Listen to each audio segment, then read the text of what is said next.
Have you ever sat there watching a game and then just randomly think about a player from the past? Well, I certainly have. It actually happened to me the other day. I mean, come on, we've all been there. Every once in a while, a thought pops in our heads, like, whatever happened to that guy? And for me, I asked myself that question about Jamario Moon. So I thought I might as well introduce you guys to him. And if you do remember Jamario Moon, then take the trip down memory lane with me and enjoy the ride.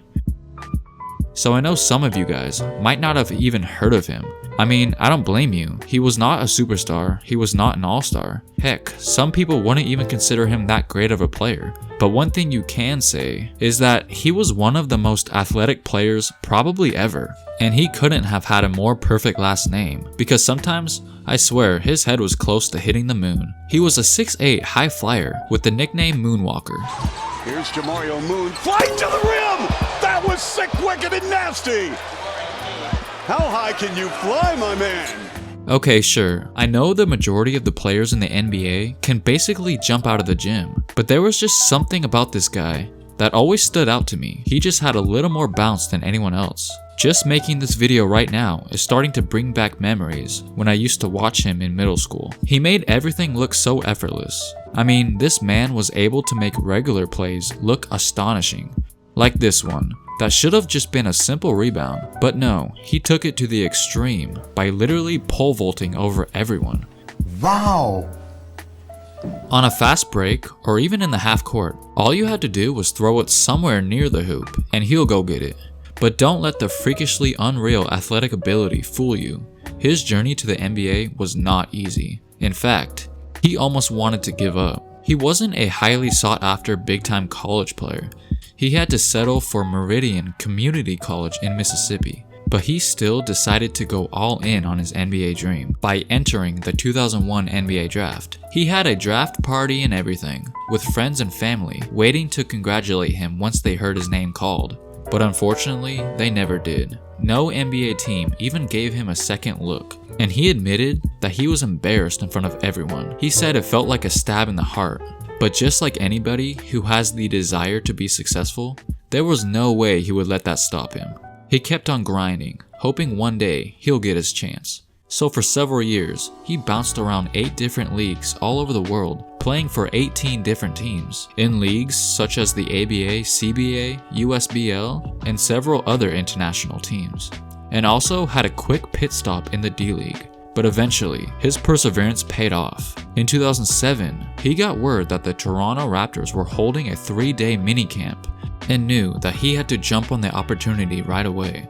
And what do you know, hard work actually does pay off. He was so impressive that the Raptors actually signed him to a 2-year deal, instantly becoming a 27-year-old rookie in the NBA. Growing up, he said that he was inspired by Scottie Pippen and wanted to be the defensive player like he was someday. And guess what? In his very first start as an NBA player, it was against the Chicago Bulls. He would get the privilege to play on the very same court that Pippen played on for many years. Jamario was understandably nervous to start the game, but it certainly didn't look like it. He came out and put up 12 points, 6 rebounds, 3 steals, and 1 block. Not bad for his rookie debut. And just a few days later, the Raptors played the Bulls again, and this time recording 15 points, 9 rebounds, 6 blocks, and 3 steals, all while also shutting down Luol Deng the whole game, showing that he's a defensive monster. Even the commentators would say that Moon is Scottie Pippen-like. That was Scottie Pippen-like. He even runs like Scott. He also broke a club record of 12 straight consecutive games with at least 1 block.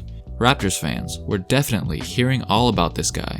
And when the 2008 AllStar Weekend came along, the whole world would as well. When people were starting to realize that this guy can really jump, they practically begged him to join the dunk contest, which obviously he agreed to participate. He knew this was his opportunity to get his name out there and the spotlight on him, and he certainly did not disappoint. To Meridian Community College in Mississippi. He has bounced around D-League, CBA, the ABA. Oh, that was beautiful. So this guy going undrafted in 01 has splashed on the NBA scene. You know, this is 6. His story, right? His story was remarkable.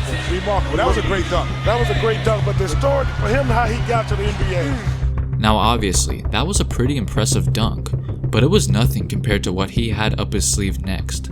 And weeks before the dunk contest, he teased us with a little preview. You got to see this next one. It's going to be amazing. This it right here. This the finale. It's going to win it right here. Then the moment came for him to show us what he's really made of. Around the arena to see this. That's pretty good. It's great. It's great. He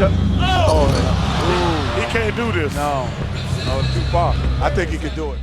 Okay, he misses the first attempt, but give him a break. It's a freaking dunk from the free throw line. Very few can say they've done that.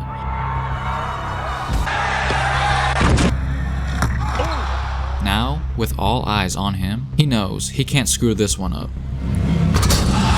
He was a foot below the free throw line, but he did get it through, and it was very impressive. It was. Very talented young man. That was impressive. Very talented young man.